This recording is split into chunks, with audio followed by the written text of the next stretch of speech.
சட்டப்பேரவையில் நேற்று தாக்கல் செய்யப்பட்ட வீட்டு வாடகை ஒப்பந்த மசோதாவில் இடம்பெற்றுள்ள முக்கிய அம்சங்களை தற்போது பார்க்கலாம்.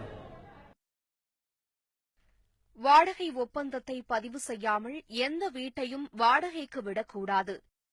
ஏற்கனவே வாடகை வீடுகளில் குடியிருப்பவர்களும் தங்கள் வாடகை ஒப்பந்தம் குறித்து வாடகை அதிகாரியிடம் தகவல் தெரிவித்து உரிய பதிவு எண்ணை பெற வேண்டும்.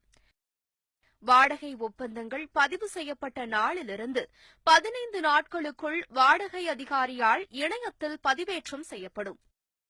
வீட்டு உரிமையாளர் வாடகைதாரரிடையே செய்யப்பட்ட ஒப்பந்தத்தின்படி வாடகை நிர்ணயம் செய்யப்படும். வீட்டில் குடியேறுவதற்கு முன் 3 மாத வாடகையை அட்வான்ஸ் தொகையாக உரிமையாளரிடம் செலுத்த வேண்டும். உடன்பாட்டின்படி நிர்ணயிக்கப்பட்ட கால வரம்புக்குள் வாடகை மற்றும் பிற கட்டணங்களை வாடகைதாரர் செலுத்த வேண்டும். வசூலிக்கப்படும் வாடகைக்கு வீட்டின் உரிமையாளர் கட்டாயம் ரசீது வழங்க வேண்டும். உரிமையாளர் ரசீது வழங்க மறுத்தால் வாடகையை 2 மாதங்களுக்கு அஞ்சல் பணவிடை மூலம் அனுப்பலாம்.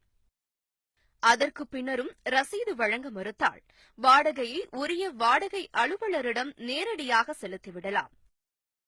வாடகை மாற்றம் குறித்த விவரங்களை 12 மாதம் ஒப்பந்தம் முடிவடைவதற்கு முன்பே நில உரிமையாளர் தெரிவிக்க வேண்டும். வாடகைதாரர் வீட்டை காலி செய்ய விரும்பினால் வீட்டு உரிமையாளருக்கு குறைந்தது 1 மாதத்திற்கு முன் அறிவிப்பு கொடுக்க வேண்டும்.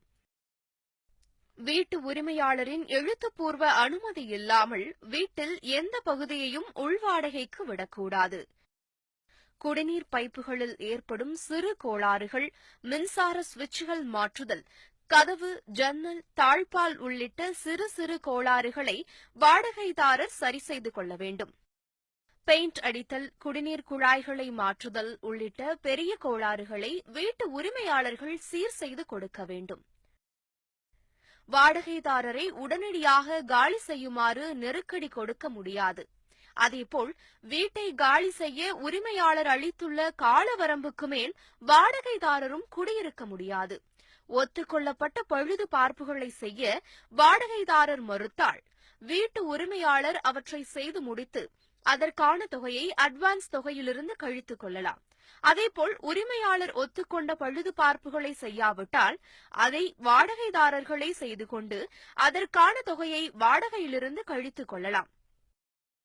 வீட்டு உரிமையாளர் பழுது பார்ப்புகளை செய்வதற்கோ வீட்டை பார்வையிடவோ விரும்பினால் வாடகைதாரரிடம் 24 மணி நேரத்திற்கு முன்பு தெரிவிக்க வேண்டும்.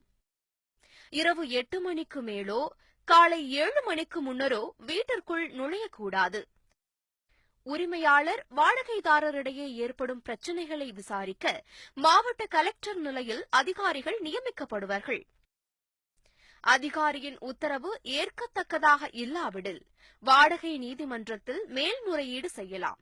அரசு நிறுவனங்கள், இந்து சமய அறநிலையத்துறை, வக்ஃபு வாரிய சட்டத்தில் பதிவு செய்யப்பட்ட சொத்துகள் இச்சட்ட வரம்புக்குள் வராது என்பது குறிப்பிடத்தக்கது.